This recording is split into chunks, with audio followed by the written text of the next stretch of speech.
Mes frères bien-aimés, je ne me lasse pas de me redire à moi-même, mais aussi à vous tous, que nous sommes de sacrés chanceux à la pensée que nous recevons tous les jours notre Seigneur Jésus-Christ, ou au moins tous les dimanches. C'est quelque chose de très grand et malheureusement, les actes répétés de cette communion ne nous permettent pas toujours de garder bien présent à l'esprit ce trésor magnifique qui nous est offert à travers l'Église. Vous vous rendez compte que nous recevons vraiment la personne de Jésus, et cette personne descend dans notre propre personne, tout simplement pour nous combler et en même temps pour nous permettre de vivre comme le Christ, dans une osmose, dans une harmonie parfaite avec lui, puisque alors nous ne faisons plus qu'un, et qu'en même temps nous puissions dans le monde agir, penser et même vivre comme lui. C'est extraordinaire, vous savez, les conséquences de l'Eucharistie dans notre propre cœur, dans notre propre corps, dans notre propre âme.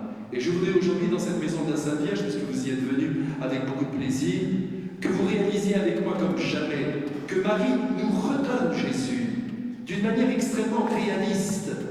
De même qu'elle nous l'a donné un jour dans la grotte de Bethléem, aujourd'hui, elle nous donne Jésus pour qu'il descende dans la maison de notre cœur et qu'il y règne totalement. Alors si vous voulez bien, autant nous les prêtres que vous, tout à l'heure, lorsque nous recevrons Jésus, nous ouvrirons grand notre cœur et nous lui dirons que nous ne voulons vraiment faire plus qu'un avec lui et vivre vraiment de sa présence. Nous savons qui il est, la deuxième personne de la très sainte Trinité, la parole de Dieu fait chair. Hérode, lui, ne savait pas qui était le Christ. Et c'est son drame. Aujourd'hui, l'Évangile nous demande tout simplement de pénétrer dans son cœur, et je dirais même dans son esprit, allons même un peu plus loin, dans sa conscience, qui n'est pas tranquille, car vous le savez, Hérode avait fait décapiter Jean-Baptiste. Sa mort est ignominieuse. Notre Hérode a été lâche, et je suis sûr que dans la nuit, il a du mal à trouver son sommeil. Nous savons d'ailleurs qu'il parlait avec sa femme, tout ça le contrariait beaucoup. Parce qu'au fond, il estimait Jean-Baptiste, il l'aimait bien. Parce que ce Jean-Baptiste était authentique. Même s'il ne soutenait pas ses idées, il était touché par cet homme qui allait jusqu'au bout de ce qu'il portait. Regardez notre pape François. C'est ce qui plaît à la majorité du monde. C'est cette authenticité qui jaillit du témoignage de sa vie et de ses paroles.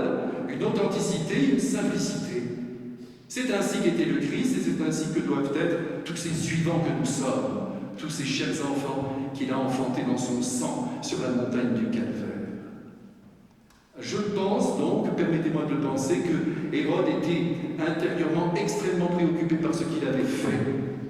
Et puis, il vient de se rendre compte que bien qu'il ait tranché la voie de cet homme, il n'a pas tout à fait tranché la voie de la vérité. D'ailleurs, on ne la tranche jamais. Vous voyez, les martyrs se succèdent, mais la vérité continue d'être annoncée dans le monde. Il y a toujours des martyrs qui sont là pour affirmer la présence de Jésus et sa volonté de nous voir tous nous aider, car tout est là. Hérode n'est donc pas tranquille, et il demande autour de lui, mais qui est cet homme dont tout le monde parle? On essaie de lui donner quelques réponses. On lui dit que c'est peut-être Jean-Baptiste qui est revenu d'entre les morts. Vous voyez, on va toujours vers le passé, on a toujours du mal à accueillir quelque chose de neuf. Alors on regarde un peu ce qui s'est passé. On se dit Jean-Baptiste, oui, ça ressemble à Jean-Baptiste. Mais ça ne le convainc pas, notre cher Hérode. On lui dit c'est peut-être Élie, ou alors un prophète d'autrefois qui est revenu. Et Hérode, au fond de sa conscience abîmée, réfléchit. Mais non, j'ai bien fait décapiter Jean, ce n'est pas possible que ce soit lui. Et les autres interprétations ne lui vont pas. Et il entend parler de Jésus, je pense, en bien. Et surtout, il sait que les foules sont derrière lui. Et alors là, c'est tout à fait inattendu, c'est un verset que l'on ne commande jamais. Eh bien, il nous est dit clairement que Hérode voulait voir Jésus. Ça, c'est extraordinaire. Malheureusement, cette rencontre apparemment n'a pas eu lieu. Elle aurait pu changer d'ailleurs le cours de l'histoire, au moins de l'histoire de sa conscience, parce que je pense que si Hérode avait rencontré Jésus, ce dernier lui aurait dit, eh bien écoute, même le meurtre de Jean-Baptiste, qui est atroce, je le pardonne. Et je dis à ta conscience de ne plus s'inquiéter, je la dégage de toute culpabilité. J'ai le pouvoir de pardonner les péchés, je te pardonne ce grand péché que Dieu connaît. Voilà ce qui serait passé. Et encore une fois, peut-être que les événements à venir auraient été différents. Alors voyez-vous, mes frères, moi je vois aujourd'hui une bonne leçon pour nous tous. D'abord pour moi, parce que quand un prêtre prêche, il prêche pour lui. parce qu'il est aussi un pauvre pécheur, comme s'est proclamé cette semaine encore le pape François lorsqu'il était dans l'avion et qu'il rentrait à Rome chez lui et qu'il se souvenait du jour de ses 17 ans où il avait été bouleversé après une confession qu'il avait vécue. Et il disait « J'ai toujours eu Jésus pour défenseur, même dans les moments de péché. » C'est le pape qui s'exprime comme ça. Et il rappelle à tous les hommes de la terre, fussent-ils prêtres, évêques, que sais-je, que tous sont pécheurs. D'ailleurs, vous avez vu que l'Église prend la précaution au début de la messe de bien nous faire dire que nous sommes tous pécheurs et que nous le resterons malgré tous nos efforts. Oui, nous allons faire quelques progrès, c'est vrai. Oui, et j'espère que nous luttons contre nos défauts de cuirasse, contre tout ce qui empêche la grâce de venir en nous. Mais en même temps, nous restons de pauvres humains, faillibles, fragiles. Quelquefois, nos péchés nous aident aussi à nous maintenir dans une grande humilité. C'est important, vous savez, de prendre conscience de notre état profond. Et c'est pourquoi je n'hésite pas à vous dire que Jésus aurait pardonné à Hérode, car il est venu sur la terre pour pardonner à tous les hommes. Eh bien, je vous dis bien simplement que si dans votre conscience, comme ce fut le cas dans la mienne, il y a des choses que vous vous reprochez, il y a des culpabilités qui continuent de venir tournoyer en vous, en blessant votre cœur et en vous ôtant la joie, mais avancez vers Jésus, dites « Je veux voir Jésus ».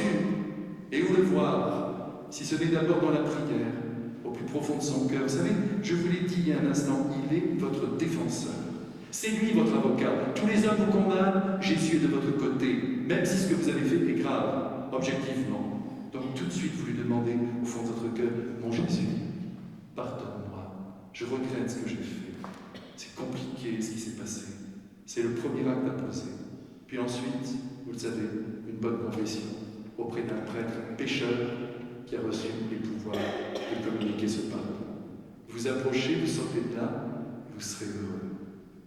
Et puis ensuite, la vie reprend, parce que Dieu fait toutes choses nouvelles. Il n'y a pas de dossier chez Jésus. Je compte sur vous pour bien intégrer cette idée-là. Et vous allez repartir avec beaucoup de joie, même si les hommes continuent à vous montrer du doigt. Si votre conscience vous reproche quelque chose, ne traînez pas, je vous en supplie. Jésus ne veut pas que vous rampiez au sol comme les serpents. Levez-vous, demandez pardon et repartez. Vous êtes d'ailleurs dans le lieu idéal pour faire cette